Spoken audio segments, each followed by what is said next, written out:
नमस्कार, आप देख रहे हैं श्रेष्ठ भारत। आपके साथ मैं हूं कनिका। आज हमारी इस खास पेशकश में हम बात करेंगे पीथियन गेम्स की। लेकिन क्या आपको मालूम है कि पीथियन गेम्स आखिर है क्या? तो चलिए दिखाते हैं आपको इसके बारे में एक रिपोर्ट। अंदाजे के मुताबिक पीथियन खेलों की शुरुआत 582 ईसा पूर्व में हुई थी। पीथियन गेम्स प्राचीन ग्रीस के 4 पैनलिक खेलों में से एक थे। इनमें ओलंपिक गेम्स भी शामिल थे। पीथियन गेम्स का आयोजन ओलंपिक खेलों के 2 साल बाद किया जाता था। ये गेम्स गॉड अपोलो के सम्मान में डेल्फी स्टेडियम में उनके शासन में हर 4 साल में आयोजित होते थे। पीथियन खेलों को ओलंपिक के बाद बेहद अहम माना जाता था। पीथियन खेलों की खास बात ये भी थी कि उनमें आर्ट और डांस के कॉम्पिटिशन्स भी शामिल थे। ये कंपटीशन गेम्स के एथलेटिक हिस्से से पहले के थे और महिलाओं को कुछ कार्यक्रमों में हिस्सा लेने की अनुमति भी थी। खेलों की तैयारी 6 महीने पहले शुरू हो जाती थी। पीथियन गेम्स के सुचारू संचालन के लिए 6 महीने पहले डेल्फी शांति समझौते को लागू किया जाता था। पूरे ग्रीस से बहुत सारे लोग इन खेलों में आते थे, जिससे शहर की अच्छी खासी कमाई होती थी। 4वीं शताब्दी और तकरीबन 394 ईस्वी तक पीथियन खेलों का उत्सव यहाँ मनाया जाता रहा। पीथियन खेलों में कला और संगीत से जुड़ी कई चीजें शामिल होती थी। कविता और गद्य प्रतियोगिता पीथियन खेलों की एक और खासियत थी। इसके साथ ही इसमें पेंटिंग कंपटीशन ईसा पूर्व 5वीं शताब्दी के मध्य में शुरू किए गए, लेकिन धीरे धीरे ये पूरी तरह लुप्त हो गए।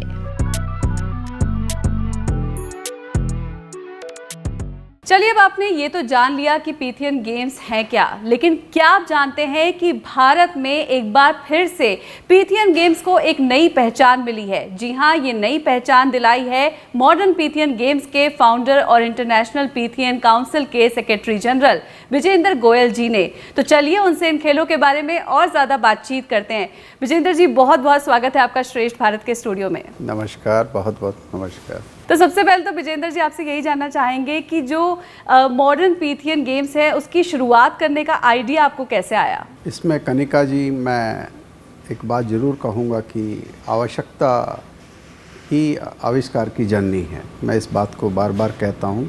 ये सच्चाई है कि कोविड के दिनों में हमारे पास बहुत सारी खबरें आ रही थी कि हमारे देश के आर्टिस्ट के पास काम नहीं है, वो भूखे मर रहे हैं, उनके पास कोई अपॉर्चुनिटीज़ नहीं है जी। तो उसी समय के दौरान मेरे विचार में ये कुछ आया कि मुझे कुछ ऐसा करना चाहिए ताकि हम हर देश के हर आर्टिस्ट तक पहुंच सकें, उनके लिए अपॉर्चुनिटीज़ क्रिएट कर सकें। और एक कॉन्सेप्ट मेरे दिमाग में आया कि उस कॉन्सेप्ट को अगर इम्प्लीमेंट किया जाए तो इसमें हम लोग गांव-गांव तक पहुंच सकते हैं और बहुत सारे आर्टिस्टों को बहुत सारी अपॉर्चुनिटीज़ हम लोग प्रोवाइड कर सकते हैं जी। अब चूँकि आपको ये भी मालूम है कि आप कोई कॉन्सेप्ट लेके आए तो चोरी बहुत जल्दी हो जाता है, तो मुझे एक कुछ ऐसी स्टोरी की ज़रूरत थी कि जिससे मैं उसको लॉन्च कर पाऊँ और वो पूरे विश्व में जाए और एक तरह वो सिर्फ आर्टिस्ट के लिए बने और आर्टिस्ट को उसका फ़ायदा मिले। तो हो इसके लिए मैं भारत के इतिहास में गया और भारत के इतिहास को पढ़ते पढ़ते मैं ग्रीस के इतिहास में चला गया और वहाँ मुझे ग्रीक में पुराने ज़माने में 4 पैन हेलेनिक गेम्स होते थे, जिसमें ओलंपिक भी उसका एक हिस्सा थे, पीथियन गेम्स भी एक उसका हिस्सा थे। तो जो ओलंपिक गेम्स थे वो सिर्फ स्पोर्ट्स के लिए होते थे, खेलों के लिए होते थे जी। लेकिन पीथियन गेम आर्ट, कल्चर और स्पोर्ट्स तीनों का एक फ्यूज़न था, तीनों का एक मिक्सचर था और मुझे जो चाहिए था वो मुझे एक्चुअली मिल गया। और इन गेम्स का जो इतिहास है वो करीबन 2600 साल पुराना है। ये 582 BC से शुरू हुआ, 394 AD में इन खेलों को बंद कर दिया गया। उसके बाद पीथियन गेम के नाम से कोई रिवाइवल पूरे वर्ल्ड में नहीं हुआ और जिसका रिवाइवल हमने पिछले ही साल 2022 में करीबन 92 कंट्रीज़ के रिप्रेजेंटेटिव वर्चुअली इकट्ठा हुए और इन गेम्स को हमने रिवाइव किया। तो मुझे जो ग्रीक की डेल्फी इकोनॉमिक फोरम है जी, उन्होंने मुझे इनवाइट किया था अप्रैल 2022 में, जब मैंने इस कॉन्सेप्ट को डेवलप कर लिया और उनको जब मालूम हुआ कि किसी ने हिंदुस्तान में इस तरह के कॉन्सेप्ट को, पीथियन गेम्स के कॉन्सेप्ट पे कुछ काम किया है, डेवलप किया है, उन्होंने मुझे वहाँ आमंत्रित किया और डेल्फी इकोनॉमिक फोरम के एक बहुत बड़ी कॉन्फ्रेंस जहाँ विश्व लीडर जिसमें शामिल होते थे, वहाँ मुझे इस कॉन्सेप्ट को रिवील करने का मौका मिला। तो पहली बार विश्व को पीथियन गेम्स के बारे में लोगों को अप्रैल 2022 में मालूम हुआ और जिसका रिवाइवल 2022 में हिंदुस्तान से हुआ। बिल्कुल, तो हिंदुस्तान में भी इसका रिवाइवल जो है वो हो चुका है, आपने बताया जैसे। साथ ही आपसे विजेंद्र जी ये जानना चाहेंगे कि पीथियन गेम्स के ज़रिए आप दुनिया में भारत की भूमिका को कैसे देखते हैं? आज हिंदुस्तान के पास पीथियन गेम्स का वर्ल्ड के ग्लोबल जो इंटेलेक्चुअल प्रॉपर्टी राइट्स हैं वो हिंदुस्तान के पास हैं और पूरे पीथियन गेम्स की जो गवर्नेंस है वो इंडिया से अब पूरे विश्व के लिए जिसकी गवर्नेंस है पूरे हिंदुस्तान से होगी। तो आप ये समझिए कि जो आर्ट कल्चर और ट्रेडिशनल गेम्स, यहाँ मैं स्पेसिफिकली बोलूँगा ट्रेडिशनल गेम्स जी, जिनको किसी ओलंपिक में या किसी और मार्फत में कोई प्लेटफॉर्म नहीं है, वो एक ग्लोबल प्लेटफॉर्म हिंदुस्तान पूरे विश्व की सभी संस्थाओं को देने जा रहा है। और ऐसा भी मेरा मानना है कि जो हमारी आर्ट कल्चर और ट्रेडिशनल गेम्स की जो इंडस्ट्री है वो 800 बिलियन यूरो से ऊपर की इंडस्ट्री है, जिसको अब हिंदुस्तान एक पहल करेगा कि जो इंडस्ट्री अभी अनऑर्गेनाइज सेक्टर में फैली पड़ी है उसको किस तरह संगठित क्षेत्र में लेकर आया जा सके। उसके लिए हमें पूरे विश्व में डिफरेंट आर्ट एंड कल्चर की फेडरेशंस को, संघों को बनाना होगा जी। और बहुत सारे ऐसे संघ हैं जिनके पास कोई प्लेटफॉर्म नहीं था, वो हम लोगों को अप्रोच कर रहे हैं एफिलिएशन के लिए। साथ ही ये जानना चाहेंगे सर आपसे कि जिस तरह से आपने बताया पीथियन गेम्स के जरिए आपकी कोशिश है कि आर्ट एंड कल्चर के थ्रू आप जो आर्टिस्ट हैं उनको भी जोड़ना चाहते हैं, तो जो भारत के आर्टिस्ट हैं या फिर हम बोले कि पूरे दुनिया के आर्टिस्ट हैं, उनको इससे कितना फ़ायदा होगा और किस तरह से बढ़ावा मिलेगा? कनिका जी, आप देखिए कि जो हमारे देश के आर्टिस्ट हैं, सेलिब्रिटी हैं, ट्रेडिशनल प्लेयर्स हैं, आज सबके पास अगर प्रसिद्धि पाने का, सेलिब्रिटी जिसको कह सकते हैं, बनने का अगर मौका होता है, या तो वो बॉलीवुड में जाएं, वो टॉलीवुड में जाएं या हॉलीवुड में जाएं। इसके अलावा थोड़ा बहुत सेलिब्रेशन आपके न्यूज़ चैनल्स के एंकर्स जो होते हैं उनको मिलता है, लेकिन उनको कोई आइडेंटिटी नहीं मिल पाती है जी। मैंने कोशिश की है कि पीथियन गेम्स के मार्फत हम हर आर्टिस्ट तक, पूरे देश के और विदेश के आर्टिस्टों तक के गांव-गांव तक पहुंच सके ताकि वो हमारे सिस्टम से जुड़ सकें।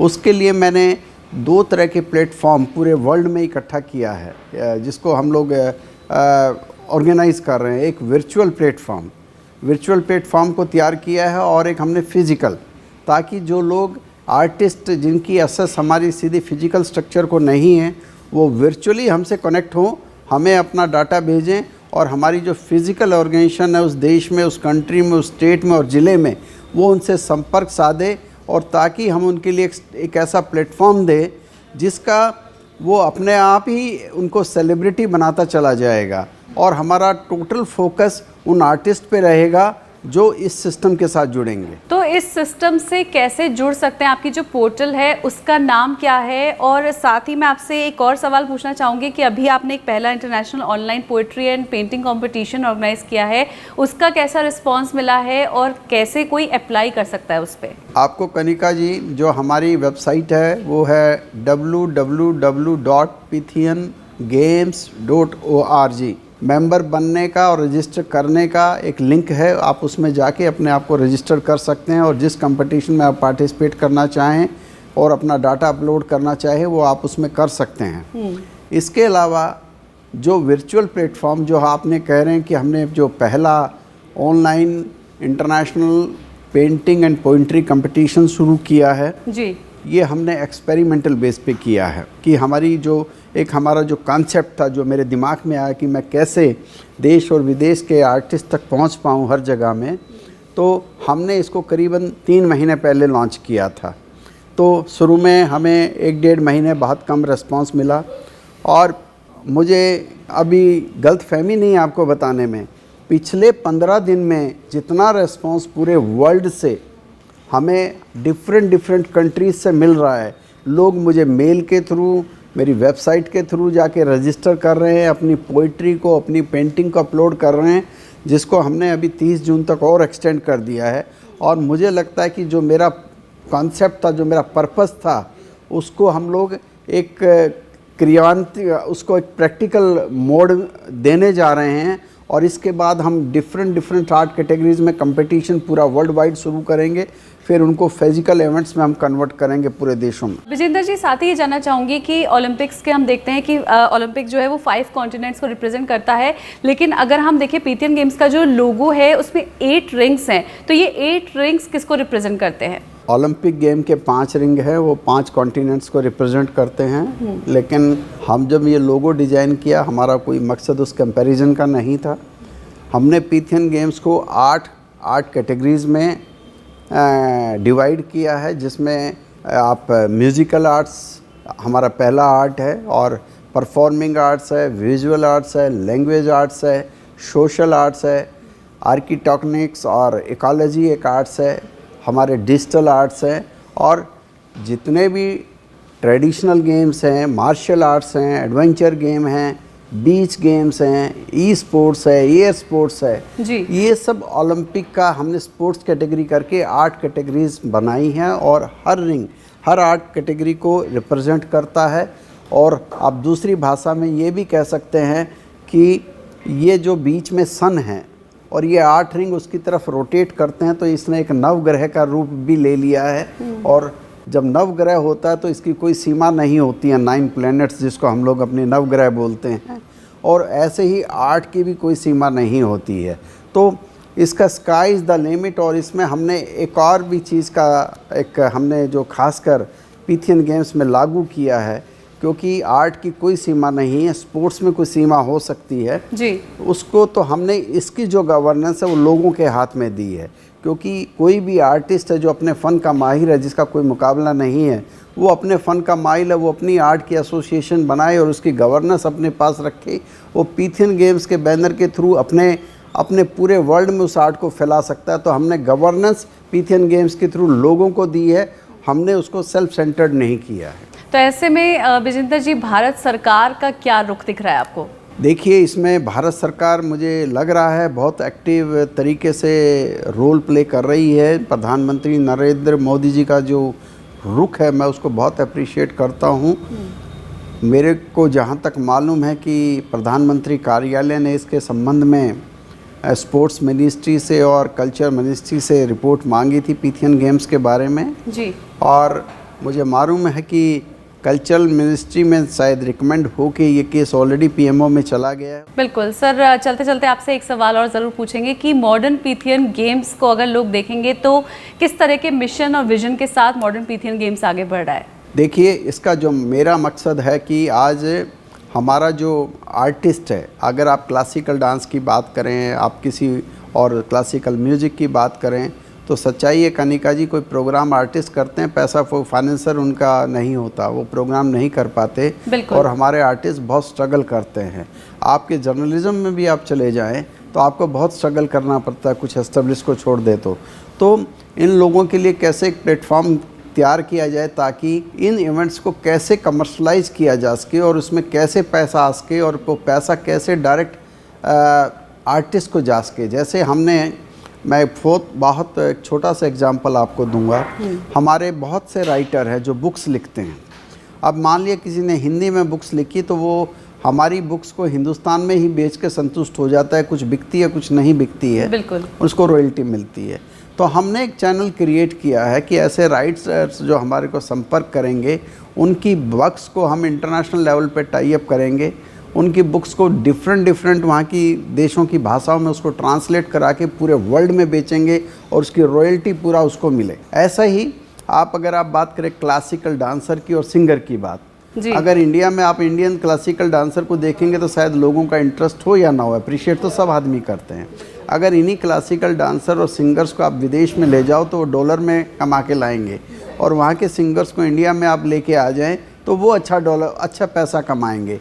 तो ये जो एक्सचेंज ऑफ कल्चर्स है ये बहुत ज़रूरी है जिसमें पीथियन गेम अपना रोल प्ले करेगा। बिल्कुल, कहीं ना कहीं जब एक्सचेंज ऑफ कल्चर होगा तो उससे हम विश्व शांति की ओर भी आगे बढ़ेंगे और जाहिर सी बात है जो आर्टिस्ट हैं जिनको कोई प्लेटफॉर्म नहीं मिल पाता है उनको एक बेहतरीन प्लेटफॉर्म ज़रूर मिलेगा। विजेंद्र जी, आप हमारे साथ जुड़े, आप श्रेष्ठ भारत के स्टूडियो में आपका यहाँ आने के लिए बहुत बहुत शुक्रिया और साथ ही आपको बहुत बहुत बधाई कि आपने पीथियन गेम्स को एक बार फिर एक नया नाम दिया। हमारी इस खास पेशकश में अभी बस इतना ही, लेकिन बाकी सभी खबरों के लिए आप जुड़े रहिए श्रेष्ठ भारत के साथ। नमस्कार।